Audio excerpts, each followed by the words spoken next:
ที่กองบัญชาการปกสเมืองสิงห์แขวงหลวงน้ำท่าห้องคุ้มครองสัมมโนครัวและก่อสร้างหักฐานกองบัญชาการปกสแขวงหลวงน้ำท่าได้เปิดพิธีฝึกอบรมวิชาเฉพาะให้กำลังปกสกลุ่มบ้านที่ขึ้นกับกองบัญชาการปกสเมืองสิงห์และปกสกลุ่มบ้านน้ำแก้วหลวงโดยการเป็นประธานของทานนันม่อนแก้วสิงไส้เลขาพรรคเมืองเจ้าเมืองสิงห์ประธานป้องกันศาสตร์ป้องกันความสงบมีทานพันเอกปริญญาเอกอาคมวงศ์พระจันทร์ห้องหัวหน้ากองบัญชาการปกสแขวงหลวงน้ำท่ามีทานพันโทคำพุทธอินปัญญาหัวหน้ากองบัญชาการปกสเมืองสิงห์มีคณะพักคณะบัญชามีหัวหน้าห้องปกสกลุ่มบ้านมีแขกทึกเซินมีองค์การปกครองบ้านและนักสัมมนากรเข้าร่วม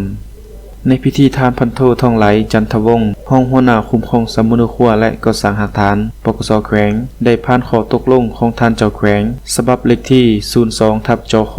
ลงวันที่11 เมษายน 2023ว่าด้วยการเพิ่มทวีเวียกงานและแก้ไขปรากฏการณ์ย่อท่อในสังคมและผ่านแบบแผนในการฝึกอบรมครั้งนี้ซึ่งจะได้ดำเนินเป็นเวลา5วันแบ่งออกเป็นภาคทฤษฎี3วันภาคฝึกแอปตัวจริง2วันเริ่มแต่วันที่18 เมษายนหา2 พฤษภาคม 2025นักสัมมนากรจะได้เรียนรู้เสื่อมซึมบรรดาคำสั่งขอตกลงบทแนะนำและบรรดาเอกสารสำคัญคือคำสั่งของท่านเจ้าแขวงเลขที่02/จข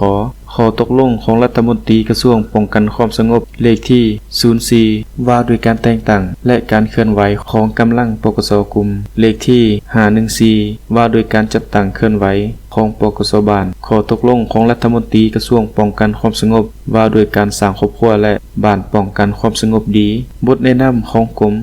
509เลขที่4164ว่าด้วยการปรับปรุงกำลังปกสบ้านเอกสารสืบสวนสอบสวนขั้นพื้นฐานเอกสารขึ้นทะเบียนและคุ้มครองสัมมโนครัวเอกสารป้องกันสถานที่เกิดเหตุเอกสารคุ้มครองอาชีพและพาหนะพิเศษเอกสารต้านการฆ่ามนุษย์เอกสารคุ้มครองเป้าหมายอาญาเอกสารคุ้มครองเป้าหมายการเมืองและได้อธิบายการนำใช้ปึ่มบันทึก5ชนิดเติมอีกตอนท้ายท่านนันม่อนแก้วสิงไส้ก็ให้เกียรติโอลมพร้อมทั้งได้เน้นหนักให้ครูฝึกและนักสัมมนากรจงพร้อมกันปฏิบัติการขึ้นห้องลงห้องให้ได้ตามวงเวลาที่กำหนดไว้นักสัมมนากรแต่ละสหายพร้อมกันเอาใจใส่ตั้งใจรับฟังค้นคว้าศึกษาหำเฮียนพร้อมทางกำแหน่นเอาบรรดาเนื้อในของแต่ละเอกสารให้ได้หลายที่สุดเพื่อนำเอาความรู้ครั้งนี้ไปมูลใส่เข้าในเวียกงานของตนและให้มีผลสำเร็จตามระดับขาดหมาย